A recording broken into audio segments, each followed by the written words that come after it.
ਇੱਟਾਂ ਵਾਲਾ ਬਾਈ ਵੀ ਸ਼ਾਮ ਦੇ ਟਾਈਮ ਲੈ ਕੇ ਆਇਆ ਹੈਗਾ ਉਹਦਾ ਉਹ ਚਾ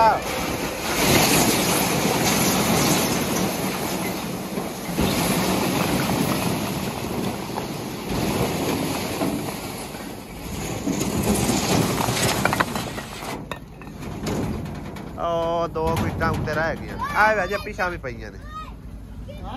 ਆ ਉੱਤੇ ਚਾੜ ਕੇ ਲਿਆ ਜਲਾ ਲਿਆ ਉਹ ਉੱਤੇ ਵੀ ਪਈਆਂ ਨਹੀਂ ਦੋ ਤਿੰਨ ਆ ਵੀ ਲਾ ਦਿੱਤਾ ਕਿੰਨੀ ਥਾਂ ਖਿੱਚ ਕੇ ਅੱਗੇ ਲੈ ਆਉਂਦੀ ਹੈ ਚਲੋ ਸੁਬਾਹ ਹੁੰਦਿਆਂ ਹੀ ਇਹ ਤਾਂ ਨਾ ਪਰੇਸ਼ਾਨੀ ਹੋਵੇਗੀ ਕਿ ਇੱਟਾਂ ਕੋਈ ਨਹੀਂ ਪਈਆਂ ਸੁਬਾਹ ਹੁੰਦਿਆਂ ਹੀ ਇਨਸ਼ਾਅੱਲਾ ਤਾਲਾ ਜੋ ਹੀ ਮਿਸਤਰੀ ਆਵੇਗਾ ਕੰਮ ਨਾਲ ਹੀ ਸਟਾਰਟ ਹੋ ਜਾਵੇਗਾ ਇਨਸ਼ਾਅੱਲਾ ਧੁੰਦ ਪੈ ਗਈ ਹੈ ਓਏ ਹੋਏ ਹੋਏ ਹੋਏ ਚੈੱਕ ਕਰੋ ਭਾਈ ਸਾਹਿਬ ਬਹੁਤ ਜ਼ਿਆਦਾ ਧੁੰਦ ਆ ਗਈ ਹੈ ਇੱਕ ਵੈਸੇ ਵੀ ਹੈ ਨਹਿਰ ਦੀ ਜਿਹੜੀ ਹੈ ਨਾ ਉਹ ਮਤਲਬ ਉਬਾਕ ਜੀ ਉੱਠੀਂਦੀ ਹੈ ਨਾ ਉਹ ਸਾਰੀ ਧੁੰਦ ਬਣ ਕੇ ਇਕੱਠੀ ਹੋ ਕੇ ਆ ਜਾਂਦੀ ਹੈ ਤੇ ਸੂਰਜ ਵੇਖੋ ਤੁਸੀਂ ਧੁੰਦ ਦੇ ਵਿੱਚੋਂ ਜੰਗ ਲੜਦਾ ਹੋਇਆ ਧੁੰਦ ਦੇ ਨਾਲ ਆਹਿਸਤਾ ਆਹਿਸਤਾ ਉੱਪਰ ਆ ਰਿਹਾ ਹੈ ਚੈੱਕ ਕਰੋ ਅੱਜ ਡਬਲ ਠੰਡ ਪੈ ਗਈ ਰਾਤ ਨੂੰ ਕੱਕਰ ਵੀ ਪਿਆ ਸੀ ਹੋਰ ਸਵੇਰੇ ਸਵੇਰੇ ਨਾਲ ਹੀ ਧੁੰਦ ਆ ਗਈ ਆ ਇਹ ਹੁਣ ਦੀ ਨਹੀਂ ਤਕਰੀਬਨ ਜਦੋਂ ਸਵੇਰ ਦੀਆਂ ਅਜ਼ਾਨਾਂ ਹੋਈਆਂ ਨਾ ਫਜਰ ਦੀ ਉਸ ਟਾਈਮ ਦੀ ਇਹ ਪੈਣੀ ਸ਼ੁਰੂ ਹੋਈ ਹੈ ਕਾਫੀ ਜ਼ਿਆਦਾ ਫੈਲਦੀ ਜਾ ਰਹੀ ਅੱਗੇ ਅੱਗੇ ਔਰ ਇੱਧਰ ਚੰਨ ਵੀ ਜਿਹੜਾ ਨਾ ਆਪਣੀ ਮੰਜ਼ਿਲੇ ਮਕਸੂਦ ਤੱਕ ਪਹੁੰਚਿਆ ਖਲੋਤਾ ਤਕਰੀਬਨ ਘੰਟੇ 2 ਘੰਟੇ ਤੱਕ ਗਰੂਬ ਹੋ ਜਾਣਾ ਔਰ ਜਿਸ ਟਾਈਮ ਸਮਝੋ ਕਿ ਨਾ ਸੂਰਜ ਜ਼ਿਆਦਾ ਉੱਪਰ ਆ ਜਾਣਾ ਤੇ ਉਦੋਂ ਚੰਨ ਮਤਲਬ ਨਹੀਂ ਨਜ਼ਰ ਆਵੇਗਾ ਹੁਣ ਤਾਂ ਵੇਖੋ ਕਿੰਨਾ ਮਾਸ਼ਾਅੱਲਾ ਸੋਹਣਾ ਨਜ਼ਰ ਆ ਰਿਹਾ ਰਾਤ ਇੰਝ ਹੁੰਦੀ ਨਾ ਜਿਵੇਂ ਬਿਲਕੁਲ ਦਿਨ ਚੜਿਆ ਹੋਵੇ ਬਿਸਮਿल्लाह-रहमान-रहीम अस्सलाम वालेकुम की हाल चाल ने सारे अल्हम्दुलिल्लाह असीं बिल्कुल ठीक ठाक है सारी दुआ साढ़े तमाम देखने वाले बहन बचते रहन खुश रहन बाद रहन हमेशा हंसते तो मुस्कुराते रहन आमीन सुबह आमीन तो जी माशाल्लाह सुबह का आगाज़ हो चुका है बरकतां वाली सुबह माशाल्लाह हो चुकी है इत्थे आया ना तो वेखो सूरज सारा सामने नज़र आना शुरू हो गया धुंद झड़ी ने वो थल्ले बह गई है या फिर मैं नीवी जगह ते खड़ा हाँ तां इस करके नज़र आ रहे ये तो काफ़ी ज़्यादा धुंद जड़ी ना फैली खली है देखो तुसीं और इट्टां वाला भाई जिहड़ा ना रात नूं इट्टां ला के चला गया सी है देखो ना काफ़ी खिलारा पा गया हुण चलो खिलरियां होईयां बहरहाल ठीक ने चक के अंदर सट लवांगे इंशाल्लाह ते भाई आउंदा मिस्त्री ते फिर इंशाल्लाह काम जिहड़े ना जारी करवाने लगदा है हजे तक सुते ही पे कोई भी नहीं जागया सुते हो के घू को है मैं आखे सुते ही पे मैं समझा इनदे विच ना मिस्त्री का समान पे लेकिन इहदे विच तुहानूं मैं दिखाना की चीज़ है खोल जा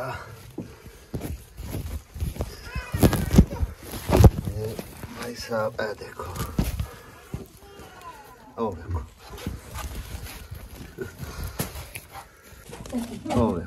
ओ देखो विच चूहे बड़े फिरदे ने बोरे दे विच संभाल के रखे और आ मिस्त्री दा समान चाह ਵਿੱਚ ਵੜ ਗਈਆਂ ਚੂਹੀਆਂ ਸੁਬਾ ਸਵੇਰੇ ਮੈਂ ਉਹਨਾਂ ਲਈ ਤਾਂ ਕਰਕੇ ਗਿਆ ਸੀ ਉੱਥੋਂ ਚਾਣ ਗਿਆ ਸੀ ਫੀਤਾ ਮੈਂ ਕਿਹਾ ਇਸ ਵਾਸ਼ਰੂਮ ਦੀ ਪਮਾਇਸ਼ ਕਰਨੇ ਆ ਕਿਤਨਾ ਹੈਗਾ ਉਸ ਹਿਸਾਬ ਨਾਲ ਬਣਾ ਲੈਂਦੇ ਆ ਕਿਉਂਕਿ ਖੁੱਲਾ ਡੁੱਲਾ ਹੈ ਭਾਈ ਸਾਹਿਬ ਠੀਕ ਹੈ ਨਾ ਚੈੱਕ ਕਰੋ ਛੱਤ ਵੀ ਚੈੱਕ ਕਰੋ ਤੇ ਤਕਰੀਬਨ ਅੰਦਰ ਜਿਹੜਾ ਨਾ ਇਸ ਰੁੱਖ 5 ਫੁੱਟ ਹੈਗਾ ਤੇ ਇਹਦੀ ਲੰਬਾਈ ਜਿਹੜੀ ਹੈ ਨਾ ਉਹ 8 ਫੁੱਟ ਹੈਗੀ ठीक है ना इस हिसाब का मैं आखिर चलो बना लें क्योंकि इहदे विच बंदा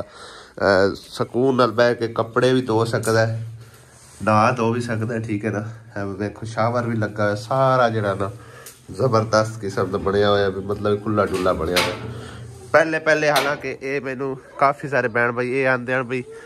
इनू तुसी बना लो किचन एडा वड्डा तुसी एक कमरा जिहा बना के की करना है मतलब एडा वाशरूम नहीं चंगा हुंदा लेकिन ये वाशरूम भाई जी जबरदस्त है देखो इस दी पमैश कर लीए तो इस हिसाब नाल असीं वो भी बना रहे हैं समान सारा हटा के ते उनकी पमैश करके जिहड़ा ना सही भाई कटना है ताकि ज़्यादा दीवार भी मतलब खराब ना हो जाए बाकी टोटा विचे रहा सी ना हाँ ये तकरीबन 20 फुट 7 फुट पास होना हाँ ये 7 फुट बननी ते पर 5 फुट अंदर अंदर यानी 5 फुट होवे 6 फुट का टीआर पा देना 6 फुट पाना है ना 4 दूनी 8 6 फुट ही पैना तकरीबन अंदर अंदर 5 के साथ बाकी जैसे 5 फुट से 8 इंच आ जाती अंदर नहीं मुकम्मल मुकम्मल यानी कि टीआर 5 फुट 8 इंच का चलो सही हो गया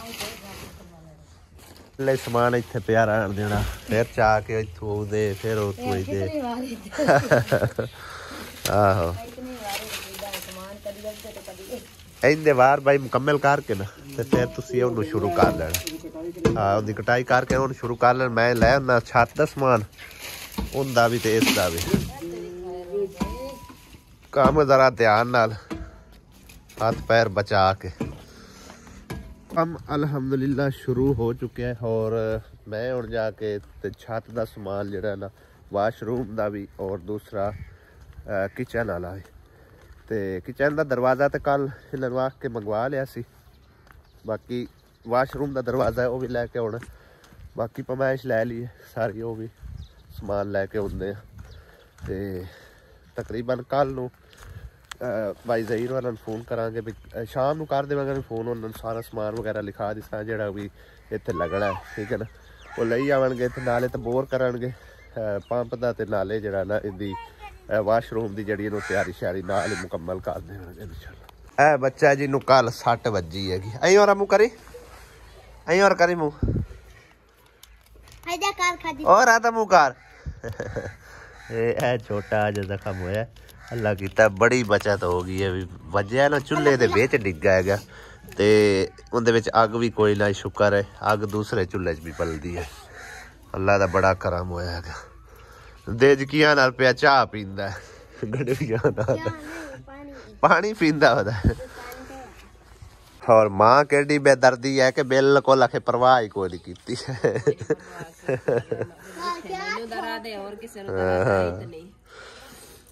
मां ते मां ही होंदी हैगी बस मुड़ गलत ख्याल होंदे ने सारे दे ਤੁਹਾਡੇ ਸਾਹਮਣੇ ਉਸੇ ਵੇਲੇ ਮੈਂ 200 ਦੀ ਸ਼ਾਇ ਲੈ ਕੇ ਮੰਡੀ ਕੇ ਅੱਲਾ ਦੁਬਾਰਾ ਮੋੜ ਕੇ ਹਾਂ ਉਹ ਜ਼ਖਮ ਜ਼ੁਕਾਮ ਕੋਈ ਨਾ ਹੋਇਆ ਮੈਂ ਮਾੜਾ ਜਿਹਾ ਮਾਮੂਲੀ ਜ਼ਖਮ ਹੋਇਆ ਗਿਆ ਅੱਲਾ ਕੀਤਾ ਜਿਵੇਂ ਡਿੱਗਾ ਹੈ ਨਾ ਅੱਲਾ ਨਾ ਕਰੇ ਤਾਂ ਵਿੱਚ ਆਗ ਪਈ ਹੁੰਦੀ ਜਾਂ ਕੋਈ ਮਸਲਾ ਹੁੰਦਾ ਬਾਕੀ ਹਰ ਤਰ੍ਹਾਂ ਤੋਂ ਬਚਤ ਹੋ ਗਈ ਹੈ ਨਾ ਹੀ ਮਤਲਬ ਚੁੱਲ੍ਹੇ ਉੱਤੇ ਵੱਜਿਆ ਚੁੱਲ੍ਹੇ ਦੇ ਵਿੱਚ ਡਿੱਗ ਗਿਆ ਸੱਟ ਲੱਗ ਜਾਂਦੀ ਸਿਰ ਦੇ ਵਿੱਚ ਦਿਮਾਗ ਵਿੱਚ ਸੱਟ ਲੱਗ ਜਾਂਦੀ ਬੜੀ ਬਚਤ ਹੋ ਗਈ ਅੱਲਾ ਕੀਤਾ ਅੱਲਾ ਨੇ ਮੋੜ ਕੇ ਦੁਬਾਰਾ ਇਹ ਤਾਂ ਕੋਈ अल्लाह ताला दा मौजज़ा ही होया वरना इंज गिरया होया निक्का जा बाल है बचूंगड़ा है अल्लाह माफी देवे तो और हां फिर ऊंचाई भी वाह वाह माड़ी जी नहीं पर दिता भी किसे धक्का है लो अपने आप नहीं गिरया हैगा बच्चे हैं ना बड़े एक दूए नु नहीं समझदे भी है मेरा की लगदा है ते कौन नहीं उन्हां नु जदों फिर बच्चें वाला ज़हन है इन्हां दा हां क्यों वक्त तू एवें गल है एवें गल है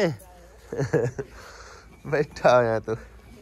अच्छा जी अज ना मैं सुबह का इत्थे आया होया समान लैन वास्ते छत का भी समान लैना सी कोई मतलब है कि जिन्ना भी ना छोटा मोटा समान लगता है ना वो लैना सी ते तकरीबन मैं कसोवाल आके बैंक चों ट्राई कर रहा पैसे निकलवाण की तकरीबन ATM का मेरी लिमिट तकरीबन कोई 50,000 हैगी एक कार्ड की ते दूसरे कार्ड की तकरीबन वो हैगी कोई लाख रुपया होंदी है ठीक है यानी कि ना जिहड़ा मेरा अकाउंट है ना उनके तो दूसरे अकाउंट से मैं ट्रांसफर करने की कोशिश कर रहा वो भी नहीं हो रहे ना ही ट्रांजैक्शन हो रही है ATM तो अज ना बड़ा ही स्यापे नूं फसिया बैठा ठीक है समान वगैरह उधर मैं आर्डर किया मैं आख पैसे लैके आउंदा पिया तकरीबन 2 घंटे हो गए ने मेरा मसला ही नहीं सोल्व हो रहा बैंक वाले नाल जाके गल की है उन्होंने पहले अपना कि ना सबमिट वगैरह लै ले एक पेपर जो उन्हें साइन वगैरह करवाया तो बाद जो ना आखे जी तुम इतों पैसे नहीं निकलवा सकते तुम अपनी ब्रांच वाले नाल जाके गल करो मेरी ब्रांच है समुंदरी इतने मैं स्यापे नूं अज फस गया तो पता नहीं हुण अज पैसे निकलते हैं नहीं निकलते हैं बाकी मैं समान कुछ भेज छड़िया तो कुछ जो आर्डर करके आया भाई साहब हुण मैं ना पिछा शर्मिंदा होंदा नहीं जाता पिया भी मैं उन्होंने की आख के आया तो हाले तक मतलब मेरी ट्रांजैक्शन जी रोकती नहीं पई है तकरीबन हुण मैं वेट कर रहा 2 घंटिया का उन्होंने हाले टाइम दिता है कि कंपनी वाले गल की उन्हें आखे 2 घंटिया के अंदर अंदर तेरा मसला जो हल होगा तो उस तो बाद तुसी कोई मजीद ट्रांजैक्शन वगैरह कर पाओगे बैठे और वेट करते पे ना ही मोबाइल तो हो रहे ने ट्रांसफर पैसे ते ना ही ATM तो निकल रहे ते ना ही कोई समझो कि बैंक वगैरह चो निकल रहे हैं। चैक बुक वगैरह मेरी इतने कोई नहीं है, वो घर पई है। तो अज इस बड़े मसले में फस गया। बहरहाल जी अल्लाह खैर करती, हम वेट करते पे, घंटा तो गुजर गया तो घंटा मजीद वेट करते हैं, नहीं तो फिर सीधा घर चले जावांगे। जो समान आ गया उन्होंने गल कर सा भी कल अगर हो अज मसला ना हल होया तो कल तक तो जरूर हल हो जाएगा इंशाअल्लाह ताला। तो कल नूं पैसे तुहानूं पे कर दिसांगे ते बाकी समान जिहड़ा रहिंदा है गया वो फिर कल नाल ही पैसे दे के ते चा लिसा इंशाअल्लाह ताला। पिछा जितना काम हो पाया ठीक है ना, बाकी जिहड़ा रह गया वो कल तो शुरू इंशाअल्लाह। लगदा गड्डी आने वाली है भाई, गेट बंद कर दे।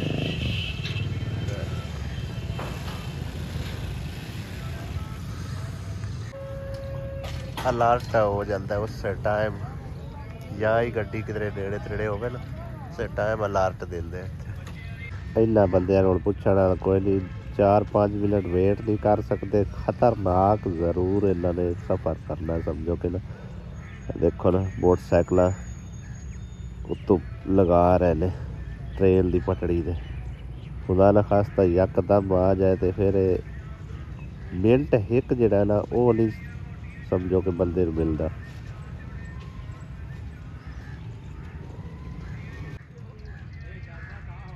चेक करो भाई साहब काम देखो,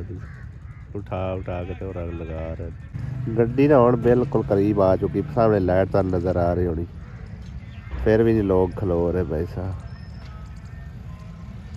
अब खुदा ना खास्ता यकदम उत्ते आ जाए तो कुछ भी नहीं कर सकते भाई। बहुत खतरे का काम है जोड़ा मुल लै रहे हैं। बकरियां भी हम उत्तों लगा रहे हैं।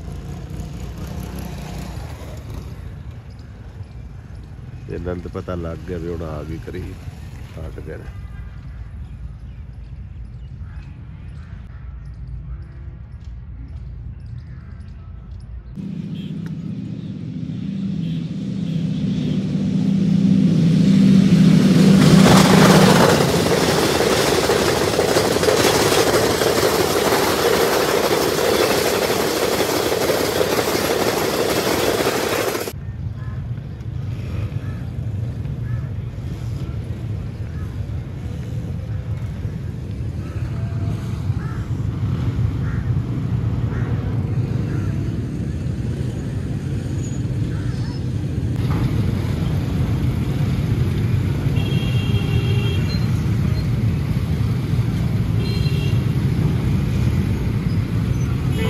दूसरी ट्रेन फिर आ रही है, तकरीबन पौना घंटा मैनू मजीद उत्थे बैठा हो गया। और इनकी स्पीड भाई साहब बहुत ही तेज़ है। लाइट भी जड़ी सफ़ेद कलर की है, क्या बात है।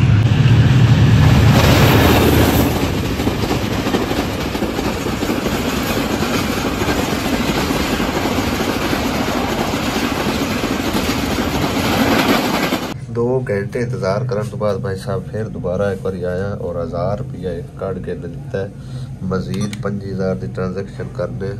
क्या हो पाती है या नहीं, ठीक है ना। पूरे 2 घंटे भाई जी वेट करने तो बाद भी ना ट्राई किया, बिल्कुल पैसे जड़े ना निकलन का नाम ही लै रहे। कहते हैं कि पता नहीं अकाउंट की लिमिट फुल होगी, की होया की रोला नहीं है। बहरहाल जी कंपनी वाले 2 घंटे का टाइम दिता, मैं 2 घंटे 2.5 घंटे इतने बन के जा रहे हैं, ठीक है ना। सुबह आया ना जलील तो खज्जर हो गया आज भाई साहब। बहरहाल कल तक तो इंशाअल्लाह ताला उम्मीद है कि जो भी मसला है सोल्व हो जाएगा। तो बाकी जरा कुछ समान लै गए उन्होंने कुछ पैसे थोड़े बहुत मेरी जेब में है वो दे देने। तो साथ का समान रह जाना वो फिर कल ही परचेज करा आगे भाई साहब। मसला भाई जी इस चीज़ का है कि काम होता पे जो रुक जाता है ना, तो फिर उन्हें तो टाइम लग जाता है शुरू करन लगे। कोशिश करते हैं कि समान सानू एक अद्धे दिन के कारे तो लभ जाए कल तक दे अल्लाह के हुक्म नाल इंशाअल्लाह ताला। उम्मीद है जो भी मसला मसाइल हैगा ट्रांजैक्शन जो हल हो जाएगा। तो अगर ना हो पाया तो फिर सानू पिछा जाना पवेगा, उसको चैक बुक वगैरह लिया के कैश करा के फिर देनी पवेगी। दुकान से चल के पता करते हैं भाई साहब को टाइम नहीं है, अगर उन्हें टाइम दे छड़िया तो समान लै जावे। कल तक जिस टाइम भी मसला हल होया फिर दोबारा आके तो उन्होंने को समान वगैरह लै लिता इो ही है। फिर हुण दिहाड़ी में समझो कि जाया ही करनी पैनी है। तो जितना अज यकीन करो ना बैंक वाले ने खज्जल किया ना कभी जिंदगी के चांस नहीं होया जिस तरह कि अज चांस बनया। खान साहब तुसी जरा इनकी पहचान तुसी देनी ठीक है। मैं तुहाडे कोल आया माल चंगा केड़ा माड़ा केड़ा दरम्याना केड़ा 400 ग्राम का ठीक है। सब तो होला 400 ग्राम ठीक हो गया। 700 ग्राम ठीक है निकलेगा 600 ग्राम। अच्छा 500 ग्राम के 450 ग्राम निकलेगा। सब तो बेस्ट चंगा माल केड़ा है वाला 700 ग्राम के 600 ग्राम निकलेगा। ठीक हो गया। इनदे विचों तुसी जेड़े ना जिन्ने टीयर तुहानू दस्सिए ना वो तुसी इनदे विचों सारे ही कटने ने ठीक है। वाशरूम दे भी ते दूसरे भी जेड़े ना उनदी सारी कटाई जेड़ी नो इनदे विचों करनी। इनदा नंबर की है भला 60,000 रुपए 60 ठीक हो गया। 50,000 रुपए 50 पर वजन से फर्क है। वजन फर्क है यानी कि सब तो चंगी क्वालिटी दा बेस्ट है। चलो ठीक है इनदे विचों सारा माल तुसी रखना। वापस जी मैं आ चुके हैं और ते अज जड़ी ना शर्मिंदगी इस करके उठानी पई है। तकरीबन काफ़ी सारा पैसा उधार करना पे छत दा समान इंदा उंदा दरवाजे सारा कुछ जड़ा ना भाई साहब है मेरा तो उन्होंने नाल ना ही तलक तकरीबन पठाना नाल जिन्ना कोल मैं समान वेख रहा सुटीयर वगैरह सारा कुछ वो नाल दे भाई नूं आख्या उनदे नाल मेरा अच्छा खासा तलक है। मैं आख्या भी एक अद्धे दिन दे कार है तो सानू जड़ा समान चवा दो आके कोई मसला नहीं है। समान जड़ा ना आर्डर कर आया अल्लाह करसी थोड़ी देर तक आ जाता ते बाकी है होई पी तकरीबन कंप्लीट ठीक है ना। इत्थे गार्डर आ जान उस साइड ते इस साइड ते दरवाज़ा भी लग गया मुकम्मल हो गया। ते हुण शुरू किया इन्हें जी वाशरूम ठीक है ना। वाशरूम की जड़ी है ना एक पहला बार जड़ा ना इब्तदा कर दी गई है। इत्थे आ जाना दाड़े फस जैसन में सही हो गया। दरवाज़ा इधे ये भी ठीक है। अच्छा इधे सिंक बन जासी पर खाडा जा बर्तन धोने वास्ते 4 फुट बचती पी 4 फुट। ये दरवाज़ा तुसा 2 फुट का छड़ना है छोटा दरवाज़ा मिले वो आंदे बई चंगा है दरवाज़ा लेकिन 2 फुट है। हाँ 2 फुट है कि 2.5 फुटा नहीं दरवाज़ा मिले तो वो मतलब है कि 2 फुट तुसी जगह जड़ी है ना छड़ देनी है 2 फुट ठीक है। हाँ क्योंकि अंदर बाहर निकलना ही होंगे। हाँ जी तो सही है बिल्कुल सही है। तो बाकी यह जगह काफ़ी है बात वास्ते। हाँ जी चलो सही है सही हो गया। हाँ ठीक है। ये 7 फुट केड़े रोकते हैं इंज नू ठीक है। इंज 5 फुट ठीक है 5 फुट अंदर रखना ठीक हो गया। उस हिसाब से मैं टीआर लिया ना। हाँ फिर बाद ना मसला बने ठीक है। चलो सही हो गया। ए सारा समान जड़ा ना मैं सवेरे उन्होंने आर्डर किया इनके भी पैसे जड़े ना वो भी पेंडिंग च रखा है। मैं क्या भी तेनों नाल ही मिलणगे और आख्या मेरा तो मसला कोई नहीं है जड़ा समान अगू लैके देना ना मसला सिर्फ उस बंदे का भई वो किन्ना चिर सबर करता है बर्दाश्त करता है क्योंकि अगलियां का भी उधार पुधार एक दूए नाल मतलब लैन देन नहीं होंदा। लेकिन उन्हें ये गल की बई अगर कल तक परसों तक उनके को टाइम लेने अगर वो टाइम तो रुक गया ठीक है ना रुके चलो आपके को दे दी। लेकिन ये शुक्र है कि उस आगे कोई मसला नहीं है। आप मतलब एक दूसरे के नाल बनादियां दुकाना ने तो वो जड़ा कोऑपरेट कर गया ते समान वगैरह बाकी आ जाता इंशाअल्लाह ताला। उसकी तो छत हो जानी अज कंप्लीट तो यह भी तकरीबन जी ना चुनाई नेड़े लग जासी बल्कि इनकी चुनाई अज कर लो तकरीबन छत्तां कल नाल ही पा लीसा। हाँ इंशाअल्लाह छत्तां कट्ठियां पै जाणगे समान आ जासी। इट्टां नूं ना चक्के ला के ते इस तरह समझो कि ना तराई कर रहे हैं देखो क्योंकि अजे तक पंप इत्थे लग्या कोई नहीं इंज भी जबरदस्त तराई होगी। और अव्वल नंबर की इट है भाई साहब चेक करो ना